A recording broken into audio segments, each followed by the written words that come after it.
Allt þarf þetta víst að vera rétt afstillt til að allt skili sér eins og á að skila sér.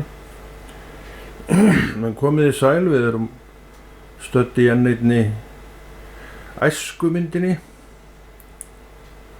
og eins og æskumyndum tamt sem á að segja, þá einhvern veginn vill það nú togast upp fyrir annað sem var ofarlega á baugi, og ég held að eins skildi með þig og mig að tímabilin okkar svona voru með mismunandi áherslum. Hjá okkur og drengjónum í Hafnarfirði var það tímabil eitt sinn að allt snerist í kringum höfnina,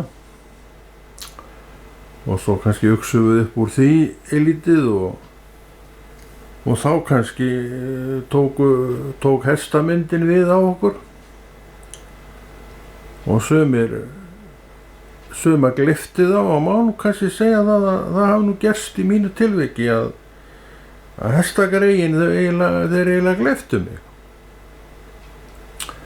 Þeir voru svona hjartað mitt á þessum tíma, þangað til annað tók við. Það fjaraði svo undan því árum seinna, en þá er ég komin á 30-aldur eitthvað líklega, og þannig að maður var við þetta í 7-8 ár og eiginlega bara eingöngu í því. Þetta var svona mín ær og kýr, svo má segja. Ef svo má segja hesta, að þeir séu manni ær og kýr. Og það var í Hafnarfirði, eins og þú veist, þá er ég þaðan, og þar fór þetta allt saman fram, tengt hestum og hestamennsku og allt saman það. Og Hafnarfjörður, Hafnfirðingar áttu sinn eigin kappreiðavöll. Ég man ekki hvað svæðið þarna upp frá heitir sem að þessi kappreiðavöllur var á, en hann var á leiðinni upp í Kaldórsel, sem ég veit örugglega að þú veist hvar er. En eins og áður, að þá erum við að lýsa gjörsamlega öðrum aðstæðum en seinna urðu, þannig að þeir sem ekki þekkja til aðstæðna þarna eru kannski ekki alveg með á nótunum hvað við erum að tala. En menn á mínu reki vita upp á punkt og prik hvað átt sér við. Sem sagt, kirkjugarðurinn sem allir vita hvar er. Þú ókst upp Öldugötu, brekkuna og áfram yfir Keflavíkurveginn, þá komstu beint yfir á þennan kirkjugarð sem var til hægri handar. Fyrir neðan kirkjugarðinn var fjárhús og nokkur lóðarspilda í kringum hann, einhverjir hektarar líklega. Og þetta var allt saman í fullum rekstri á þessum árum, og hvað kindurnar voru margar veit ég ekki, en á þessum árum er rekstur þarna nokkur, og kindafjöldin svipaður á milli ára. Það geti hafi verið 50-60 ær, geti ég trúa, en ég bara veit það ekki, en giska á það. Og svo ökum við áfram, horfum upp á hæðirnar, og þar sáust þó enga blokkir, en kofi á stangli með fé í. Ég veit ekki hvort að menn voru svo mikið á þessum tíma með hesta þar, en seinna var þetta svæði aðal hesthúsasvæði Hafnfirðinga. Og þú ekur lengra áleiðis að Kaldórseli, en stoppar auðvitað löngu áður en þú kemur þangað, því að það er tólið langt þarna inn ef þú ætlar að keyra allan þennan stað, Kaldórseli þá. Og þar til vinstri var tekinn völlur. Já, hvað var hann langur? Allan hafi verið kílómetr, kannski var hann kílómetr. Þetta var malarvöllur. Ég held að þetta hafi nú verið ágætis völlur, en svona kannski ekki heppilegur að því leyti til að þetta rúmaði ekkert marga áhorfendur. Þetta var þannig landslag, en þarna komu menn saman á vorum, líklega á hverju vori, hleyptu heimdaragan frá sínu hesthúsi og komu sér fyrir þarna upp frá og geymdu hrossin í girðingu sem var rétt við völlinn, og þar innan þessar girðingar gátu verið alveg hópur af hestum. Þeir sem voru þar, þetta voru allt ríðandi fólk, menn og konur, og á vellinum þessu var öllu stjórnað. Þetta voru kappreiðar, alvöru kappreiðar með tímamælingum og skráningum og öllu sem að svona verki fylgir. Og ég man ekki alveg, ég held að það hafa bara verið gjallhorn sem að menn töluðu í, og það var gjallhorn sem menn töluðu í og kynntu keppendur og kynntu tíma og hverju væru hvar og svo framvegis.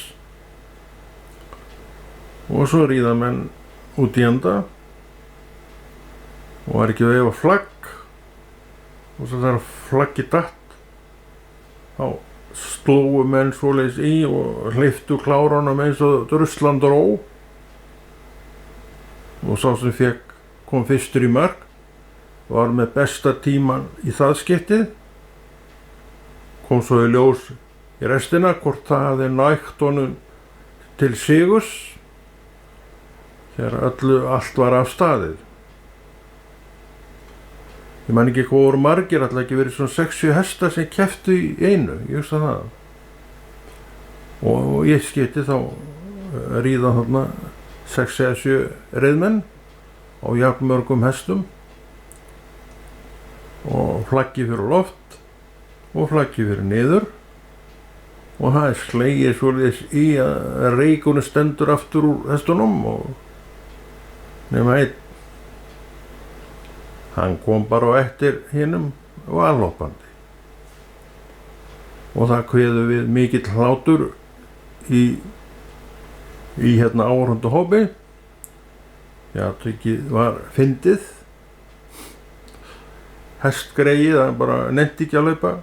Hinn var með lappirnar á honum alveg eins og bara svipa, og það gekk ekki neitt.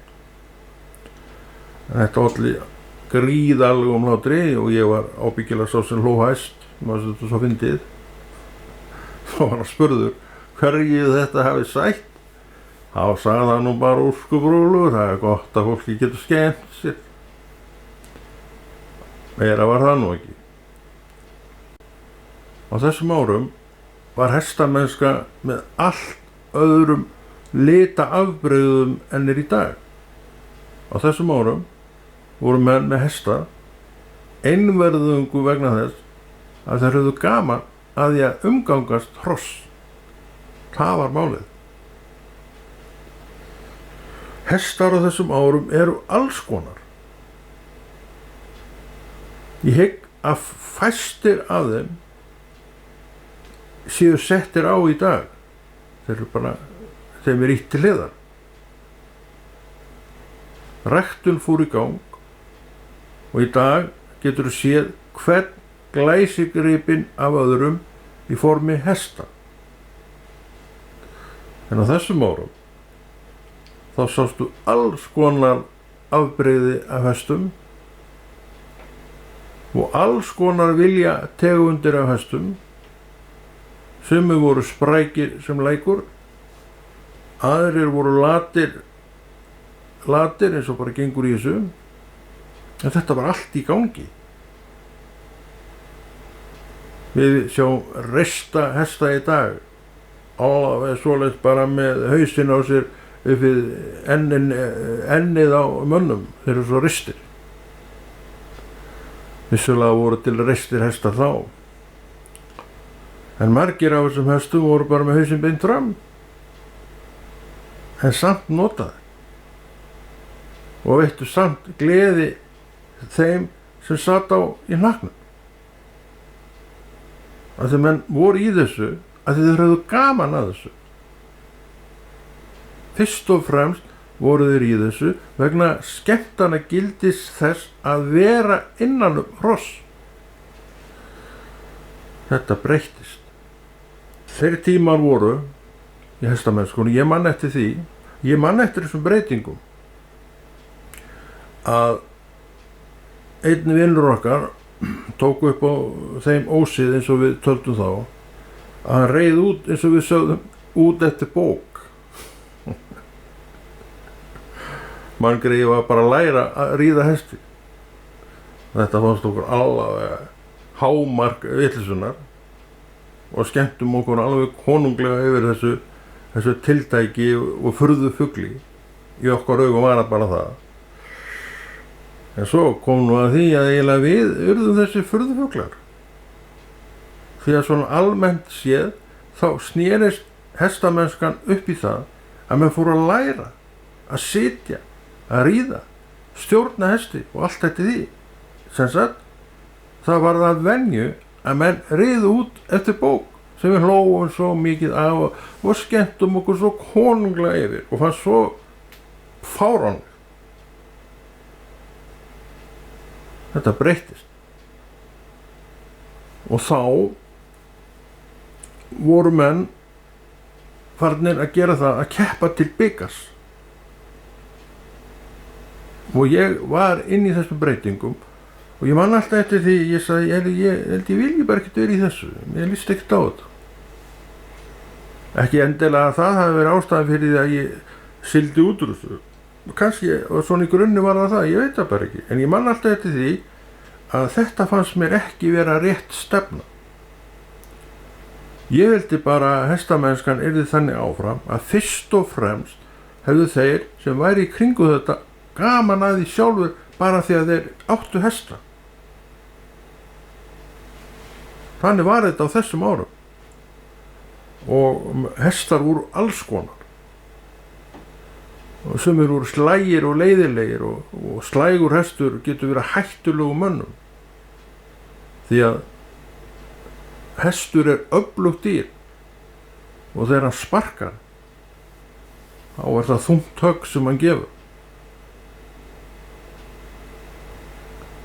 Þetta var maður innanum, allt þetta var maður innanum og stundum þurfti maður að standa klár á sumum hrossum.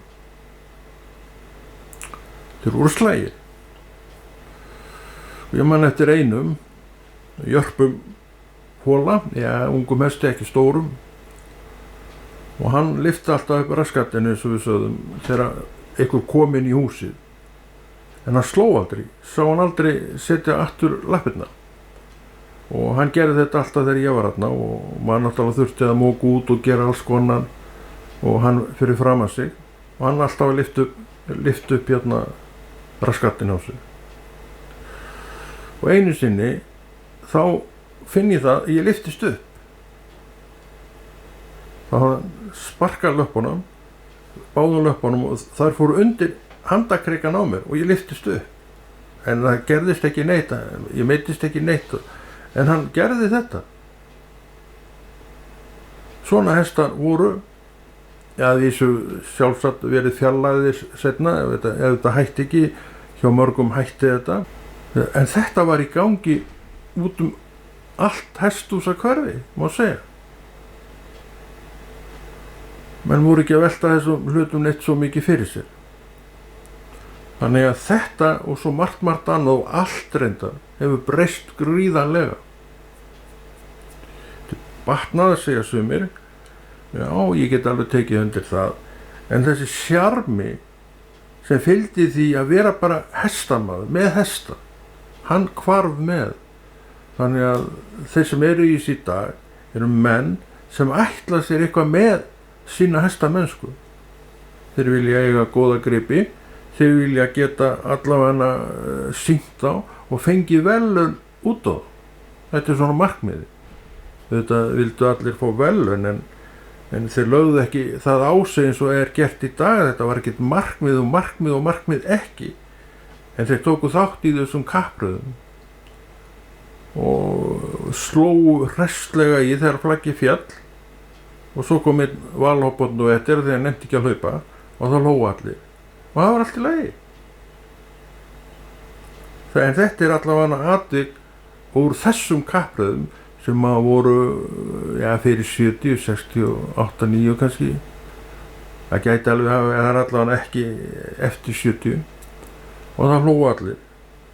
einfaldlega þetta var fyndið. Kom manninum ekki til, það var ekkert verið að hlæja honum, það var bara verið að hlæja þessu atviki sem fór svolítið öðruvísi en menn áttu von á. Allir glæstu fákarnir komu í reykmekki, eins og kom þessi einn og yfirgefinn og skokkaði svo í mark á kannski 10 mínútum, ég veit það ekki, og meðan hinni fóru þetta á 2. En svona var þessi hestamennska hér áður, en hún tók svo breyting, og eins og ég var að segja á það, mér mislíka. Ég fannst vera kippt undan þessu ákveðnum fótum sem að gerða verkum að menn væru ekki lengur í þessu bara vegna þess að það var gaman. Þetta er gaman og allt saman það er alltaf gaman að standa í kringum hesta, og þetta er þetta bara það sem ég var að sjá. Kannski ertu allt annar á skoðunar og það er allt í lagi. Ég er enda hér að segja minn hluta af ævisögu minni, og hún var svona, blasti svona við mér og þannig er á ævisögu. Við segjum ævisöguna með okkar eigin augum og draugum upp ályktanir sem að voru í gangi á þeim tíma, og þannig er það líka, og þetta er eðlilegt, að það sem hæst stendur á hverjum tíma er það sem þú dregur upp þegar þú byrjar, og flestir fara í þetta þegar að atburðir frá þessum tíma eru orðnir áratuga langir, og þá er það bara þetta stóra sem stendur eftir, og svo náttúrulega kemur upprifjun kannski af þessu stóra sem stendur upp eftir, og þá ýmis smærri atriði fara að tókast upp sem eru alveg áhugaverður og allt saman það. Þannig er þetta, og þannig verður þetta víst áfram. Þegar þú ferð yfir til Hvaleyrarvatns, það er upp brekku að fara, áður en þú komst í þessa brekku, hún er hérna þá var þessi völlur til hægri. Eins og vorum að tala um, eitthvað kílómetris langur. En ég bara veit ekki hvað hann er langur, en hann gæti alveg hafa verið það. Og þarna komu menn og konur saman á sínum fákum, reistum og fallugum eða með hausinn beint fram, og enginn sagði neitt við því. Við sagði bara, þetta er meiri byggjan maður, og allt í lagi með það, og máttalega vera hana. Svo fór þetta allt saman að breytast, og alls konar að tókast fram sem að enginn leiddi hugan að, en fættist svo fram. Já, en fór að ríða út eftir bók. Var til eitthvað villisverra. En svo fóru allir að gera þetta. Hestamennskan merktist fagmennsku. Hún er það í dag. Þetta er bara fagmennska. Og þegar að hestamenn komu saman, fullir eða ófullir, kannski meira fullir en ófullir, að þá mátti sjá það að þetta væru hestamenn, því þeir töluðu alltaf um hesta. Svo gerðu þeir svona með höndunum við hvern annan, og þá var það að sýna þeim sem töluðu við hvað hesturinn hans væri ristur. Þetta var hópurinn, og ef maður sá svona gert og mikið talað, þá vissu við að þetta voru hestamenn. En þá voru þeir fullir, held ég. Þannig að þeir voru stoltir af sínum hestum, og allir áttu þetta besta hestin. Og reysingin maður, þetta var merkið. Það var að sýna hvað hann væri restur. Þetta var skemmtilegur hópur. Og það verið líka að segja þessum ágætu hestamennundur hrós, og þessi félagskapur, vistu það, að held ég aldrei áður verið í betri og skemmtilegri félagskap. Ég veit að menn taka undir þetta þegar þetta svona var þetta.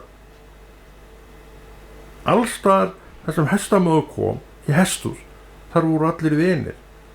Þetta var mjög merkilegt samfélag, og ég bið til Guðs að þetta sé með þeim hætti ennþá, því þetta lifir í minningunni sem þetta líka og allt hitt. tíminn einhvern veginn í hesthúsinu, hann hvarf. Fyrir kom að við ætluðum að fara að gefa. Hendi hestana og komum svo brattur og við fórum út í hesthús. Opnuðum hesthúsið, kveiktum ljósið og svo fórum við að gefa. Og svo fórum við að kjafta. Og svo fórum við að spá og spekulera. Svo fórum við að kemba klárunum og kleppa þeim. Nó, klukkan er bara að verða 11. Tíminn bara flaug áfram. Þetta var líka hestamennska. Hún var svona. Og ég er nokkuð vissum að þeir sem að þekkja til, ég veit ekki hvernig til í dag, því ég er löngu dottin út úr þessu, taka undir þetta því að svona var þetta. Já, þetta var einkennilegu félagsskapur en góðu félagsskapur og menn komu. Allt í einu heyrði maður hófatinn fyrir utan og þar stóð maður.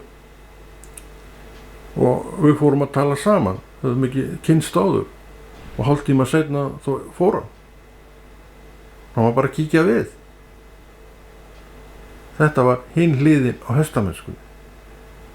Er þetta ekki spennandi? Eins og ég segi, ég vona að þetta sé svona en ég reikna ekki með því að hraðinn er orðin svo mikill á öllu í dag að, en það getur líka vel verið að svo sé að í þetta haldist. Þá eru hestamenn dagsins lukkunnar pamfíla. Því að svona er þetta og þeim hefur tekist á að halda í þessa hefð sem einhvern veginn býr til vináttum. Hesturinn er góður til þess að búa til vináttu fólks. Það sá maður. Og þetta veit ég að menn taka undir með mér. Og þetta upplýði ég á mínu eigin skinni. Og ég sá þessar breytingar verða. Þegar menn svona færðust frá því að hafa bara gaman að þessu, eiga hest og hafa gaman að eiga sinn og sinna sínum hesti, hvernig sem hann var, yfir í það að allir áttu þetta. Sperrtan og steltan. Ég get alveg viðurkennt það að það er fátt skemmtilegra en að ríða góðum hesti. Það er fátt skemmtilegra. Og sumir áttu þessa gæða gripi. En allt var gjaldgengt í sjálfu sér. Menn höfðu þetta bara eins og þau vildu.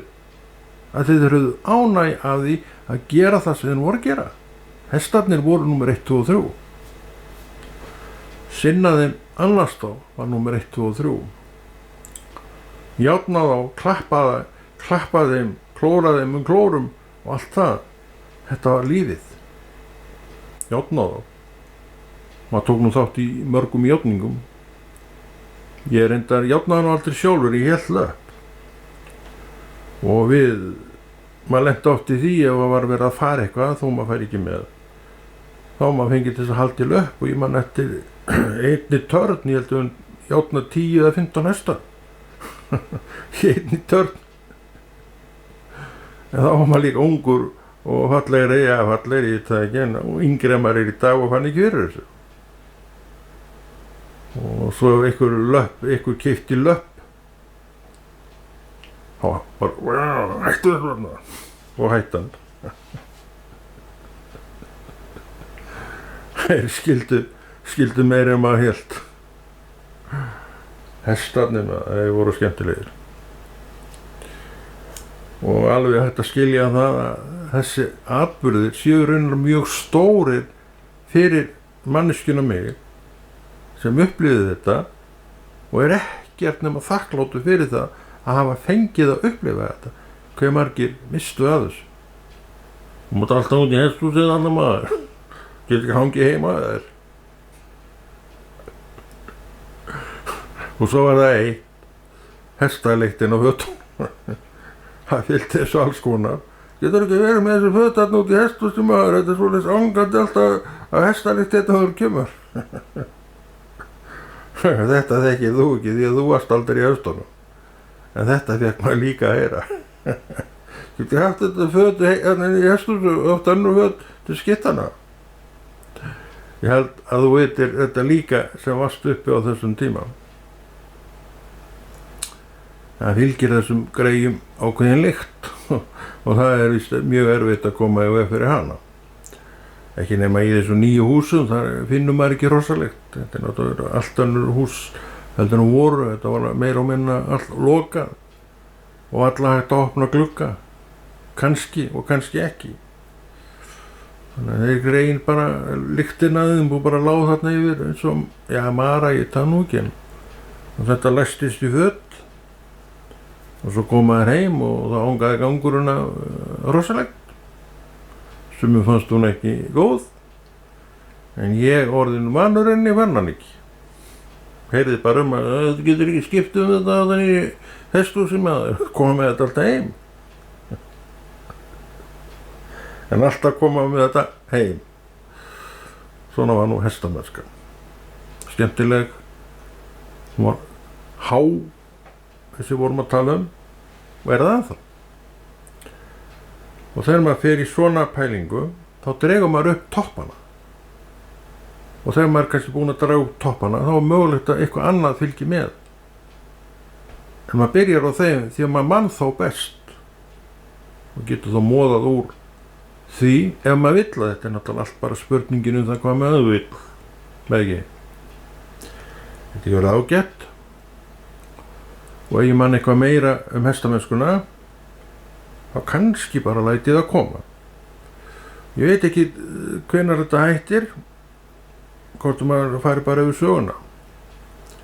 Og þegar maður er orðinn gamall sem maður þá kannski dettur maður yfir í frægðarsögu Konráðs. Er það ekki alltaf þannig þegar við vorum orðnir gamlir og fyrir maður að segja frá ykkur úr æskunni sem svo fyrir við að taka upp frægðarsögurnar af frægðarsögur Konráðs, segjum það, þegar ég er maðurinn. Nei, ég held ekki. Ég geri það ekki. En ég kveð og ég þakka fyrir mig og ef Guð vill þá heldum við bara svo áfram, ekki? Þetta er ekki ágætisverkefni. Ég myndi nú segja það, jú.